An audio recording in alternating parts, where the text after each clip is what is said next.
लेकिन जस्ट उसके पास की परबतसर सीट पे आ जाते हैं तो वहाँ कांग्रेस का खेल ही आरएलपी बिगाड़ रही है। तो ऐसा नहीं लग रहा कि आरएलपी गहलोत के साथ है कि कांग्रेस के साथ है, क्योंकि वहाँ पे जो कांग्रेस के कैंडिडेट बिल्कुल है वो बिल्कुल। पायलट के साथ है। हाँ तो वहाँ पे गहलोत को कोई दिक्कत नहीं है बिल्कुल, कि मैं वहाँ भी पे आपको कांग्रेस यही के बोल रहा कैंडिडेट। था कि आरएलपी जो है ना, आरएलपी ये, इसका कांग्रेस से कोई गठबंधन नहीं है, इसका गहलोत से ही गठबंधन है।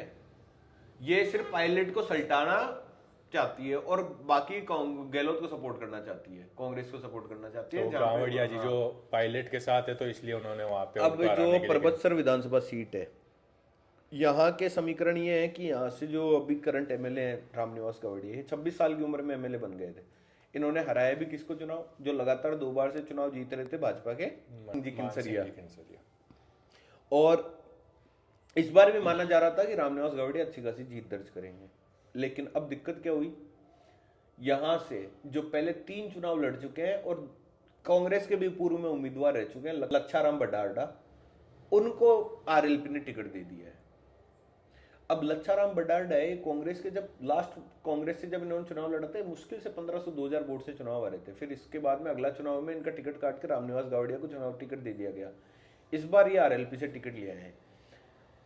लच्छाराम बडारडा ने पूरा गेम एक तरफा कर दिया है भाजपा के लिए, और भाजपा के मान सिंह किनसरिया आराम से अच्छी खासी लीड से ये सीट जीत लेकिन जाएंगे। परबतसर सीट पे जो समीकरण है वो है कि मान सिंह किनसरिया जीतते हैं तो वो जीतते हैं Rajput plus SC ST vote के कॉम्बिनेशन से। तो इस बार SC ST vote Chandrashekhar Ravan की वजह से कहीं आरएलपी के साथ तो नहीं जा रहा, तो उस देखिए, वजह से वापिस से मैं ये रामनिवास मानता हूँ गावड़िया आगे आ कि जाए। परबतसर जो है, परबतसर की राजनीति में आप देखेंगे ना, जनता से जुड़ाव या क्षेत्र में एक्टिवनेस, इन सब के मामले में लच्छाराम बडारडा रामनिवास गवड़िया से बहुत आगे है और बहुत ऊपर है। रामनिवास गवड़िया एक्चुअल में ही बच्चा है उनके सामने, लच्छाराम बडारडा के सामने। लच्छाराम बडारडा खेले खाए आदमी है, तो पूरे फिर 3-3 कांग्रेस ने चुनाव उनको लड़ने टिकट का क्यों नहीं उम्मीदवार दिया? है। कांग्रेस ने टिकट इसलिए नहीं दिया, एक तो लच्छाराम बडारडा काफी समय से लकवा से पीड़ित है, तो ढंग से बोल नहीं पाते हैं, और इसके अलावा लगातार 2 चुनाव हार चुके थे, इसलिए कांग्रेस ने पिछली बार नया चेहरा आजमाया, वो चुनाव जीत गया। तो ये कारण था। इस चक्कर में लच्छाराम ने पिछला चुनाव इसलिए लड़ा भी नहीं था क्योंकि उनकी जो शारीरिक स्थिति है वो सही नहीं थी। अब क्या है, जाट समाज है, उनकी एक सिंपैथी है लच्छाराम बडारडा के। तो अगर राम इधर मान सिंह जी को इधर अगर एससी एसटी वोट का नुकसान उठाना पड़ेगा ना, तो उधर रामनिवास गवड़िया को भी जाट वोट बैंक का नुकसान उठाना पड़ेगा। पिछली बार तो जाट लामबंद थे रामनिवास गवड़िया के पक्ष में। तो ये सीट भी आप बीजेपी को दे रहे हैं। बिल्कुल, ये सीट भाजपा के पक्ष में है। अब अपन अगली सीट पे चलते हैं जो है डीडवाना। यहाँ पे है यूनिस खान जो बीजेपी के बागी हैं, वसुंधरा राजे के काफ़ी करीबी थे। बीजेपी के कैंडिडेट काफ़ी कमज़ोर दिख रहे हैं, जितेंद्र सिंह और चेतन डूडी जो कांग्रेस से हैं। तो यहाँ पे क्या जातीय समीकरण है? ये अगेन जाट वर्सेज मुस्लिम हो गया। बिल्कुल, ये जाट वर्सेस मुस्लिम हो गया, और यहाँ पर भी यूनिस खान जो भाजपा के बागी है वो बाजी मार सकते हैं। उसका कारण है कि चेतन डूडी है, चेतन डूडी का क्षेत्र में चेतन डूडी का खुद का क्षेत्र की जनता से कोई जुड़ाव नहीं है। चेतन डूडी के पिताजी थे रूपाराम डूडी, वो लेकिन जाट वोट तो एक तरफा होगा। जाट वोट एक तरफा होगा, लेकिन जाट यहाँ पर डिसाइडिंग फैक्टर नहीं बन सकता। डिसाइडिंग फैक्टर यहाँ पे अदर कास्ट ही बनती है, और ऐसे कैसे जाटों के बराबर ही यहाँ पे मुस्लिम वोटर्स की संख्या है। तो इस बार ऐसा माना जा रहा है कि मुस्लिम वोटर्स तो यूनिस खान के लिए एक तरफा लामबंद होंगे ही होंगे। इसके अलावा यूनिस खान क्या है, इस क्षेत्र के बहुत पुराने नाम है और तो बहुत मुस्लिम वोट चिर परिचित गहलोत के चेहरा कहने है। पे कांग्रेस के साथ क्यों नहीं जा सकते? देखिए क्या है, मुस्लिम जो एकता मुस्लिम जो अपन मुस्लिम नागौर समाज में में, डिस्कस कर रहे थे कि भाई मुस्लिम वोट बैंक कंसोलिडेट हो जाएगा, तो वो सेम यहाँ पे भी तो हो सकता है कि वो कांग्रेस कैंडिडेट को सपोर्ट कर दे कि बीजेपी को क्यों लाए। लेकिन यहाँ पे मुस्लिम वोटर्स को पता है ना कि अगर अपन एकजुट हुए तो कांग्रेस जो ये यूनिस खान चुनाव भी जीत जाएगा। लेकिन वो कांग्रेस तो नहीं जाएंगे कभी भी। क्या? कांग्रेस में तो नहीं जाएंगे। कांग्रेस में तो नहीं जाएंगे, लेकिन चुनाव तो जीत जाएंगे ना।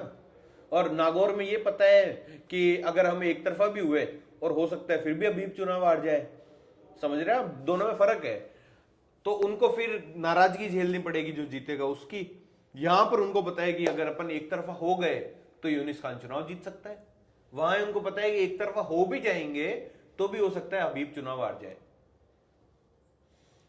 तो यहाँ पे आप बागी जो यूनिस खान है उनको जिता रहे हैं। बागी यूनिस खान है, इनकी यहाँ पे कांटे क्या की टक्कर बीजेपी है। कार्यकर्ता भी यूनिस खान के साथ लगे हुए हैं? बिल्कुल बिल्कुल, ये बहुत बड़ा फैक्टर है। यूनिस खान की बीजेपी में जो महत्वता थी उसको नकारा नहीं जा सकता। अगर इसको आप पिछले चुनाव के टिकट वितरण से समझे, पिछले चुनाव में भाजपा ने सबसे लास्ट में जिस सीट का टिकट डिक्लेयर किया था वो थी डीडवाना और टोंक। टोंक, यूनिस खान टोंक ले गए। भाजपा ने 200 सीटों में से माइनॉरिटी को सिर्फ ये एक सीट दी थी टोंक, जिसमें यूनिस खान उम्मीदवार थे। तो भाजपा की इतनी मजबूरी थी पिछली बार, समझ रहे हैं आप मेरी चीज? तो यूनिस खान का महत्व बहुत ज्यादा है और इस बार यूनिस खान क्षेत्र में बहुत एक्टिव रहे हैं। इस बार यूनिस खान ने काफी समय पहले ही बोल दिया था कि भाई इस बार कोई टोंक वोंक कुछ नहीं चलेगा, चुनाव लड़ूंगा तो डीडवाना से लड़ूंगा, चाहे निर्दलीय लड़ूं या टिकट पे लड़ूं। तो यूनिस खान का भाजपा का जो कोर जो कार्यकर्ता है, टीम है भाजपा की, उसमें भी बहुत अच्छा खासा होल्ड है डीडवाना में, इसको कोई नकार नहीं सकता। और यूनिस खान चुनाव जीत भी सकते हैं बहुत अच्छे मार्जिन से। यहां पर मैं बोलूंगा कांटे की टक्कर है यूनिस खान और चेतन डूडी में, भाजपा यहां से साफ है। अब जो लास्ट सीट बची है वो अपनी बची है नावा। तो नावा में आपको क्या लगता है कौन है कैंडिडेट? देखिए नावा जो सीट है ना, यहाँ से जो कांग्रेस के उम्मीदवार है वो है महेंद्र चौधरी और भाजपा के उम्मीदवार है विजय सिंह चौधरी। विजय सिंह चौधरी जाट वर्सेस जाट मुकाबला। जाट वर्सेस जाट मुकाबला है। विजय सिंह चौधरी यहाँ से पिछली बार भाजपा से एमएलए भी थे और महेंद्र चौधरी इस बार एमएलए। विजय सिंह चौधरी जी के जो पिताजी हैं उन वो भी 2 बार एमएलए रह चुके हैं। ये एकमात्र ऐसी सीट है जो आज सोशल मीडिया के ज़माने में भी है ना, यहाँ पे जो कैंडिडेट है ना विजय सिंह चौधरी, उनका कोई सोशल मीडिया अकाउंट नहीं है, कोई सोशल मीडिया पे उनकी प्रेजेंस नहीं है। फिर भी क्षेत्र में विजय सिंह चौधरी का इतना होल्ड है कि हो सकता है पूरे नागौर में सबसे ज़्यादा मार्जिन से अगर कोई बंदा जीतेगा या कोई कैंडिडेट जीतेगा तो वो हो सकता है विजय सिंह चौधरी हो। हनुमान बेनीवाल भी हो सकते हैं लेकिन विजय सिंह चौधरी भी वो हो सकते हैं। लगभग 25 से 30 हज़ार की लीड रहेगी विजय सिंह चौधरी के पास में नावा से। उसका मेन रीज़न मैं बताता हूँ। महेंद्र चौधरी जो है ना, ये एक चुनाव छोड़ के एक चुनाव जीत रहे हैं।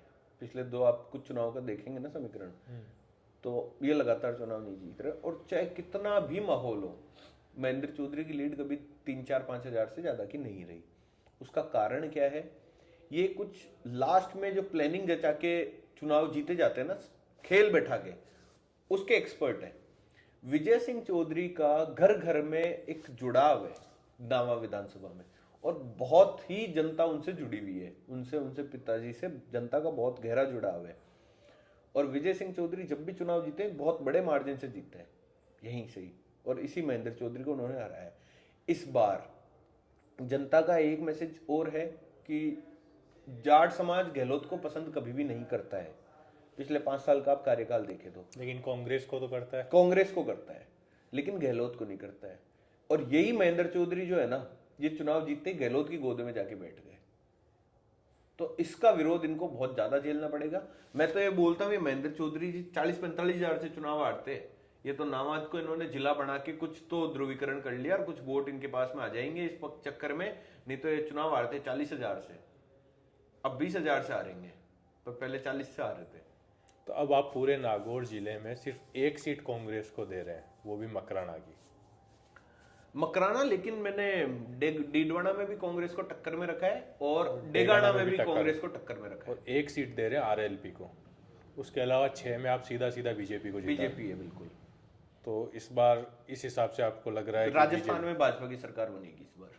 110 से 120 सीट के बीच में भाजपा लेके आएगी और वसुंधरा राजे मुख्यमंत्री बनेगी। अब अपना आप फाइनली कंक्लूड कीजिए फाइनल कमेंट के साथ कि पूरे नागौर डिस्ट्रिक्ट में पार्टी का कितना इम्पैक्ट है, कि कमिटेड वोटर जो है बीजेपी का कितना, और गहलोत की गारंटी और जो ये लुभावने जो जिले बनाए हैं और जो भी ऑफर्स दिए हैं इन्होंने, 7 गारंटियां दी है, इनकी वजह से जो पार्टी का वोट बैंक है वो कितना शिफ्ट होगा लास्ट मोमेंट पे?